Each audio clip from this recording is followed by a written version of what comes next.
అసలు చాలా కోపం వచ్చేసింది వాళ్ళ వైఫ్ అండ్ హస్బెండ్ మీద. కానీ విషయం తెలిసాక నాకే కొంచెం పాపం అనిపించింది అలా అనుకోవటము. అసలు ఏం జరిగిందంటే ఇంకా మా అపార్ట్మెంట్ లో 5th floor లో ఒక అతను ఉంటాడంట. అతనైతే తన కోసం అని తీసుకోలేదు. కాలేజ్ పిల్లలకి ఎగ్జామ్స్ అయితే జరుగుతూ ఉంటాయంట. ఇంకా వాళ్ళు వేరే వేరే ఊర్ల నుంచి ఇక్కడికైతే వస్తారు. వాళ్ళు వచ్చినప్పుడు స్టే చేయడానికి ఇంకా పై రూమ్ అయితే తీసేసుకొని ఇంకా వాళ్ళు వచ్చినప్పుడు ఇంకా పిల్లలకి అయితే అక్కడ ఉండడానికి తీసుకున్నాడు. అలా వచ్చే వాళ్ళలో మ్యారేజ్ అయిన వాళ్ళు కానీ పిల్లలు ఉన్న వాళ్ళు కానీ అలా కూడా వస్తుంటారు. అయితే ఒక హస్బెండ్ వైఫ్ వేరే ఊరు నుంచి వచ్చారు. వాళ్ళకి ఒక పాప ఉందన్నమాట. పాపను పెట్టుకొని ఇంకా అలాగా పిల్లల మధ్య ఎందుకని ఇంకా మా పక్కన ఖాళీగా ఉంది రూమ్. వాళ్ళనైతే మెయింటెనెన్స్ వాళ్ళని అడిగితే ముందైతే ఇవ్వము అని చెప్పారంట. తర్వాత ఇంకా పాప ఉందని ఇంకా ఎలా అయ్యేలాగా ఇంకా మాట్లాడితే ఇంకా ఇచ్చారంట రూము. అయితే 2 days 3 days అంతే ఎగ్జామ్స్ అయిపోయే వరకు ఆ రూమ్ లో ఉండడానికి. సరే అంతా బాగుంది. ఇంకా ఏం జరిగింది వచ్చేసి 2 అవుతుంది సరిగ్గా గుర్తులేదు. ఇంకా మేమైతే సోఫాలో కూర్చొని ఇంకా టీవీ అయితే చూస్తున్నాను.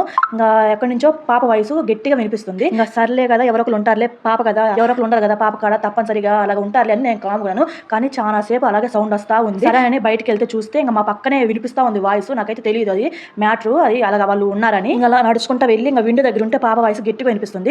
విండో ఓపెన్ చేసిందో లేదని ఇలా తోస్తే విండో అయితే వచ్చేసింది. పాప అయితే నాకు కనిపిస్తా ఉంది ఏడుస్తా ఉంది. పాపకి ఎదురుగానే వాళ్ళ డాడీ అయితే కొనుక్కొని నిద్రపోతా ఉన్నాడు. ఇంకా అలా విండో నుంచి ఇంకా అన్నయ్య అయితే పిలుస్తా ఉన్నా. అన్నయ్య పాప ఏడుస్తుందని ఇంకా చాలా సేపు పిలుస్తున్నా లేవట్లేదు. ఇంకా అలాగా కిటికీ అయితే కొట్టినా కూడా నిలవట్లేదు. ఉన్నాడా పోయాడా అనిపించింది నాకైతే ఆ టైంలో. అసలు భలే భయం వేసింది. చాలా సేపు అసలు లేవట్లేదు. ఇంకొక సైడ్ అయితే ఇంకో డోర్ ఉంది దగ్గరగా అతను కొనుక్కున్న దగ్గరగా. ఇంకా అటు నుంచి వెళ్ళి అసలు చాలా సేపు అప్పటికే ఏడుస్తా ఉంది పాప. అంటే వాటర్ కూడా తాగే పాప కాదు. 3 months 4 months ఉంటాయి ఆ పాపకి అంతే. ఇంకా వెళ్ళి కిటికీని గట్టిగా కొట్టేసేసాను. ఇంకా ఆ సౌండ్కి అయితే ఇంకా లెగిసి ఇంకా పాపని తీసుకున్నాడు. మరి పిల్లలు ఏడుస్తున్నా కూడా పట్టించుకునేంత నిద్ర ఏంటి అని ఇంకా అన్నయ్య ముందు అరిచేశాను. ఇంకా అన్నయ్య అయితే సైలెంట్గా ఉండి పాపనైతే ఇంకా ఆడిపించుకుంటా ఉన్నాడు. ఇంకా ఇంతలో వాళ్ళ మమ్మీ వచ్చేసి ఇంకా పాపకైతే పాలైతే పట్టించుకొని కింద మెయింటెనెన్స్ వాళ్ళకి చెప్తే ఇలాగా పాపము 2 days కదా 2 days నుంచి నిద్ర లేదేమో అమ్మాయి ఎగ్జామ్ కదా చదువుకుంటా ఉంటుంది. ఇంకా అబ్బాయి ఆ పాపను చూసుకోవాలి అనేసరికి ఇంకా కొంచెం బాధేసింది. ఎందుకంటే మ్యారేజ్ అయ్యాకే పనులను చేసుకొని చదువుకోవాలంటే కష్టం. అది కాక పాప పుట్టాక కూడా చదువుకోవాలని ఇంట్రెస్ట్ చూపిస్తుంది. అది కాక వాళ్ళ హస్బెండ్ సపోర్ట్ ఉంది. అందువల్ల చాలా కొంచెం బాధేసింది. అలాగా 2 days నుంచి నిద్ర లేదు కదా అందుకనే ఇలాగ ఏంటిదేమో అని ఇంకా కొంచెం ఫీల్ అయితే